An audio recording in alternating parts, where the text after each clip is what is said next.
একদিন বিশ্বনবী বললেন, বান্দার কোনো হক আল্লাহ কোনোদিন ছেড়ে দেয় না। আল্লাহর হক আল্লাহ মাফ করে, বান্দার হকের মাফ নাই। যদিও আমি নবী, আমার উপর যদি কোনো হক থাকে বলো, আমি দিয়ে দেব। কোন সাহাবী দাঁড়ায় না। এক সাহাবী দাঁড়িয়ে বললেন, নবী, যুদ্ধের ময়দানে চাবুক চালানোর সময়, লাঠি চালানোর সময় এক কাফেরকে মারতে যে আপনার লাঠির বাড়ি আমার পিঠের মধ্যে পড়েছে। আপনি যেহেতু এই কেসাসটা আদায় করতে চান, আপনার পিঠে আমি লাঠির বাড়ি মেরে এটারে শোধবোধ করে দিতে চাই।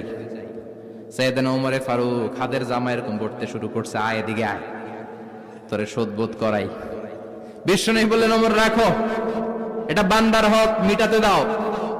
বিশ্বনবী বললেন, আসো, তুমি এসে আমার পিঠে লাঠি দিয়ে চাবুক দিয়ে বাড়ি মারো। সাহাবী বলে, ও নবী, তখন দুর্ভিক্ষের সময়ের যুদ্ধ ছিল, আমাদের গায়ে জামা ছিল না। যখন আপনি আমার চাবুকটা পিঠের মধ্যে মেরেছেন, আমার পিঠে তখন জামা ছিল না। আপনি যদি যথা নিয়মে কেসাসটা আদায় করতে চান, আপনার জামাটা খুলেন, খালি পিঠের মধ্যে বাড়িটা মারিস। এবার আর ওমরে ফারুককে ধরে কে?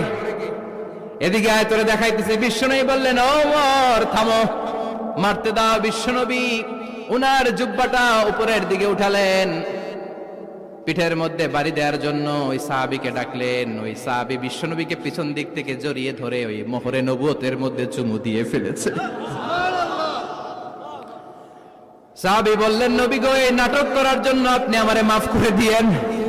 আপনি বিশ্বনবী, উদম গায়ে আপনারে দেখা যায় না, খালি গায়ে আপনারে দেখা যায় না।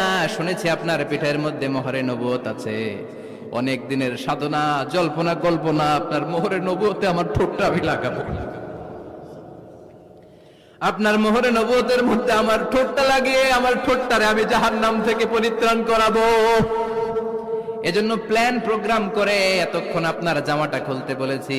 আপনার উপরে আমার কোনো হক নাই। আমার আব্বা মা, আমার সম্পদ, আমার জীবন আপনার জন্য কোরবান গো নবী।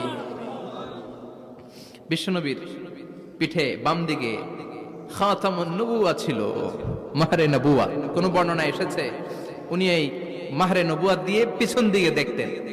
বিশ্বনবী যখন নামাজ পড়তেন উনি বলতেন, ইস্তাকিমু ওয়া'তাদিলু ইয়ারহামুকুমুল্লাহ, কাতার সোজা করো, ফাঁকা জায়গা বন্ধ করে দাও, কারণ আমি সামনে যেমনি দেখি পেছনেও তেমনি দেখি। অনেকে বলেন বিশ্বনবী পেছনে দেখতেন এই মাহরে নবুয়তের জায়গাটা দিয়ে, এটা ছিল বিশ্বনবীর বিহাইন্ড সিসি ক্যামেরা।